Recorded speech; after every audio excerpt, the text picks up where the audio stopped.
Yeah. Good afternoon, guys. Hi, how you doing? Um, I guess just what's your vibe right now of what this rivalry means to this team, and then by extension of that, what this game means to these players. Well, yeah, I think when you look at both rosters right now, there's still quite a few Indiana guys that are going to represent both programs on Saturday. And if you grow up in Indiana, you know the old Oak and Bucket has a tremendous amount of clout here in the state of Indiana. I think this rivalry, the two fan bases, there's a lot of hatred. You could say between the two fan bases. I think when you look at from a coaching perspective, from a player perspective, there's going to be respect.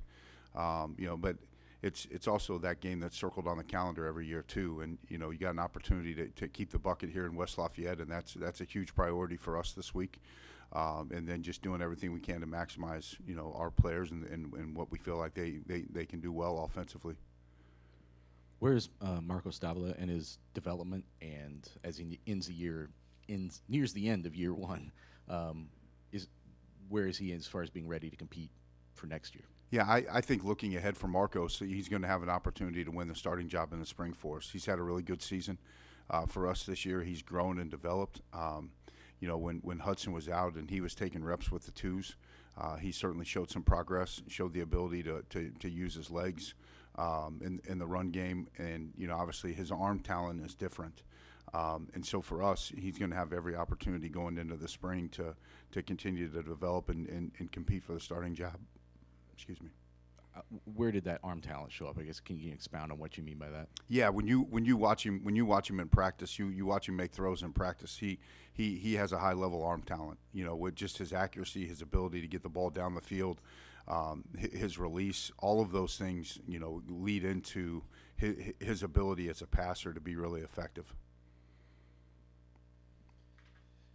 Jason, you've been around this for a long time, and I know you have tunnel vision on what Purdue is doing right now, but do you think that part of the frustration with the Purdue fans also is kind of compounded with what Indiana's doing this season? Well, I think it certainly, and we would be naive to think that it doesn't.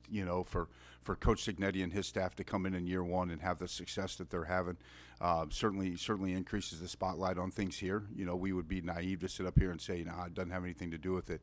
And for us, like we're continuing day in and day out to make sure that we do everything we can to give ourselves an opportunity on Saturday. Obviously Friday night when we were up at East Lansing, we had opportunities. We had three drives in the fourth quarter, down 7, and we weren't good enough. We weren't good enough to convert and to punch one of those drives in to tie the game up. So. I think when you look at the trajectory of both programs right now, I think the easy thing to do is to compare them. And that's for somebody else to worry about more so than me, but we would be naive to think that it doesn't have an impact here. How good was it to see? I know you didn't run the ball very well Friday night, but the passing game, especially in the second half, was probably as good as it's been all year long, maybe aside from Indiana State. Well, I think it shows you what we're capable of. The frustrating part about Friday night was our inability to create balance. We just didn't run the ball effective enough or well enough to keep them honest, and that invited more pressure. And then our inability to consistently make plays. Down the field, we had three huge drops in the fourth quarter. That obviously led to us not being able to tie that thing up. Obviously, you're getting ready to play your son here on Saturday. Have you guys talked a little bit about what that'll be like, and I guess what does that mean to you to go up against your son? Well, for us, it's he and I are looking forward to that moment. Obviously, we'll be able to share a moment during pregame. With me being up in the press box and him being on the field, we probably won't see each other afterwards until. If I have a chance to meet him out in the parking lot, I will. But, for us, pregame, it'll be a great father-son moment. Certainly excited for him and, where he's at. I think from a playing time standpoint, it hadn't shown up in a bunch of snaps for him. But the work that he puts in and day out, I'm sure he's finding ways to add value. So we're looking forward to that moment during pregame. We've already traded a bunch of text messages. And it's only Monday.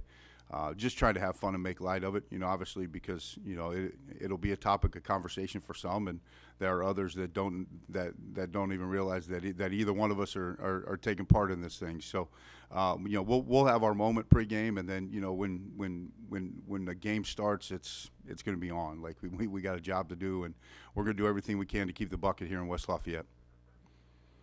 Jason, how do you get the ground game going? The last 4 games have not produced one 100-yard effort. Is there anything you can do to get the ground game amped up at all? Yeah, I think so much of it is just making sure we're in the right spot. We got to continue to find the ideal matchups for us. We got to get ourselves in the right run at the line of scrimmage, and then we got to be able to sustain blocks and finish plays. I think when you go back to Friday night, we had openings, especially in the first half. Felt like we could have gotten some more out of it, but we got to do a better job finishing up front, and that's on us as coaches first, and we got to coach those guys. We got to continue to coach them hard, and we got to finish plays. And when we do have air, we got to be able to get the ball up in there and go. And we just got to continue to work at it. You guys are obviously a heavy underdog.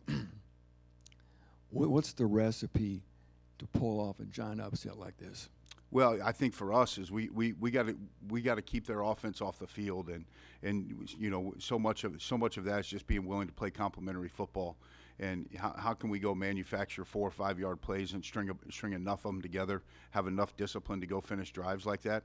We had 2 early drives in the first half that we did not finish with touchdowns, and then we were able to get that touchdown in the third quarter that kind of sparked us a little bit. So we got to be able to string 4 or 5 yard plays together. We got to do everything we can to keep their offense off the field, and really control what we can control, and that's matchups in the run game. That's making sure we get the ball into open air, and then we got to be willing to go finish drives in the red zone. And we were certainly better at it in the second half on Friday night than we were in the first half, but. So we got to be great situational football. We got to win third down, and we got to find scoring plays in the red zone that lead to touchdowns and not field goals.